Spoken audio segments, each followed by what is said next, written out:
Hi, I'm Jessica Hickman and I'm a speaker, educator and author. I'm really excited to have been working on the workplace culture with Orange City Council for the last 6 months. Today I'm going to be discussing with Dave Waddell, the CEO of Orange City Council, some of the reasons why he decided to invest in workplace culture and really what is important to him with creating a thriving workplace culture at Orange City Council. It always occurred to me at Orange City Council in the last decade as I watched things unfold that we didn't really talk about leadership, we didn't talk about culture. We just went to work and we did our work and we were really technical. We did our work well and that's all we ever talked about. We put people in leadership positions with no training at all. That's unfair. We put people in leadership positions in a very, let's say it, a boring way. You might do a Cert 4 certificate in leadership, but we never really talked about it. So what I wanted to do was change things so that we empowered our staff. If we were going to make you a leader, for example, talking about leadership, then you would get some training, you would get help, but not just structural help, you would get emotional help in doing that role. And that is a cultural change, and I'm hearing that from staff that it's become quite a valuable thing. Hey, I'm not just getting thrust into stuff. I can talk, I can break down barriers with people. It's okay to be slightly vulnerable about these things. It's okay to say, hey, I'm new to this, can I get a bit of help please? So that's kind of where it came from, you know, and myself going into the CEO role, my first CEO role, you know, I was acutely conscious that there was no one there helping me. You know, no one saying, hey Dave, do you need a hand? So it's a difficult process. That was one of the things. Yeah. The other thing was this thing about partially the community being so hard on local government. You know, every time there's a bloody pothole, a lot of that was just all we ever heard. And then you look at what we do, 95% of it's fantastic.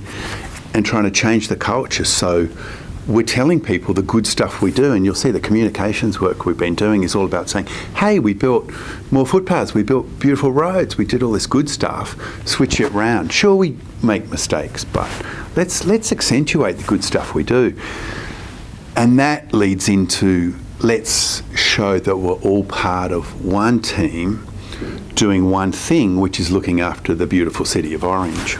So really what you decided to do is break down some of the silos at Orange City Council and cross-department networking.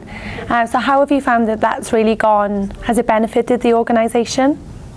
Oh, I mean, there's little things we've been trying to do. The weekly email is just an attempt to try to gather up everything that everyone's doing, not just sort of corporate stuff, and get that message out. I mean, the barbecues we're doing are kind of an attempt to mix staff.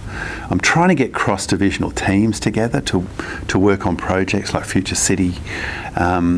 Getting out there and seeing staff, I think, sends quite a strong message that you know, we do care, the directors do care about footpaths, you know, just simple things like that.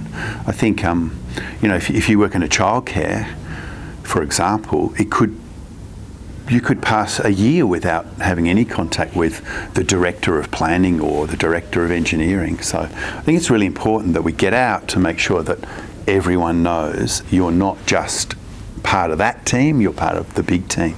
Airport workers, that sort of thing. So what really has your attention this year? What are some of the project or opportunities that Orange City Council will be working on?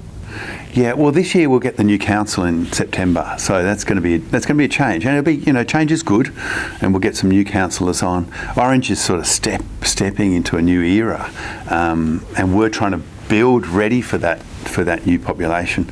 So I think the community strategic plan, where we go out to the population and say, what do you want us to do? You know, where do you want the city to go? That'll be a good opportunity for all staff to get involved.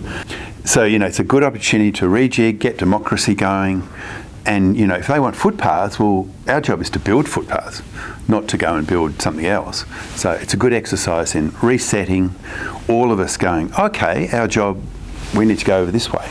And if we do what the people want, then that's our job. We'll, of course, get the rest of the leaders going through the Future Focused Leaders program. The Young Professionals group will keep going.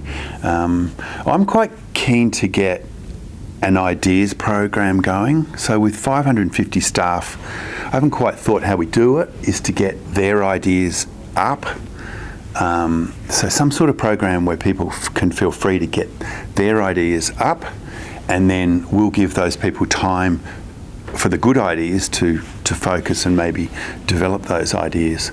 So that's something I'm really keen to do in the run to Christmas, is find a mechanism to do that. So what feedback have you had since we've been on this cultural journey together and rolling out the Future Focused Leaders programme? Oh, look, I think the no-brainer one is meeting people you just wouldn't meet normally.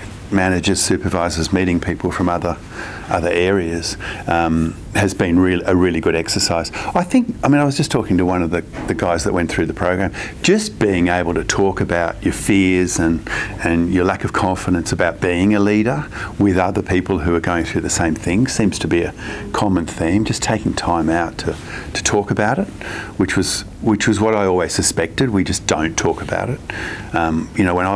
When I was given my first management job back in the day, some director just said, "Hey, you want to be a manager?" And I went, "Yeah." That was it, and I was just thrown into it, and it was scary. So no one ever really said, "Hey, come over here, I'll show you how it's done."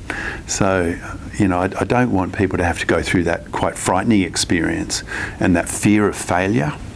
You want a culture where people, feel they can have a go, feel they can bring their own ideas to things. People are scared to. 550 staff, I bet you there's some fantastic ideas out there. If you've got a culture where fear is king and people above them are saying, I'm not interested, that's just hopeless. It's got so much power in 500 people. So really what we found in our work together so far, not just at Orange City Council but across the Central West, is that there's really a level of burnout, and that really comes from drought to bushfires to a global pandemic. So Dave, in your experience as a leader, what are some of the things you do to manage your well-being and avoid workplace burnout? Yeah, well, go surfing, play the bagpipes. I don't know, family comes into it. I don't. You probably notice I don't work, 6 a.m. till midnight. You've got to have a balance. And you hear that all the time. It's hard sometimes. I do emails at night and all that stuff, but you really have to do work and then go home and then cut it. That's always what I've done and somehow been able to do. I go surfing. I play with the kids. Get the dog. It's pretty simple stuff. It's just a balance. I'm also pretty good at, if something is worrying me, I'm quite good at talking to my directors about it. I don't sort of keep a lid on it. So out there, that's one of the key things. A problem shared is a problem halved. Don't just stew on things, I think is quite critical as well. With regards to some of the young professionals, if there is people, and there are, that want to develop themselves that maybe not in a leadership position right now, what are the opportunities at Orange City Council? We've got some programmes coming up. What do you see that we could do to develop those leaders? Well, it's a tough one. A lot of people think that you have to wait for the person above you to die, pretty much, leave or die. It's not true. You can go in a technical sort of career, or you can go in a management career. So you have to look around. You have to maybe do some more study and head that way, and then come up that way. You don't have to just sit there and just go linear on it. We've got a huge training budget. Use it. Don't just wait till 3 months to go, and then go and do some boring local government course. Go and do something different. You just, if you're not happy with what you're doing, that also helps. You might go and do a totally different type of thing, and end up somewhere else. You have to be proactive with managing your own career.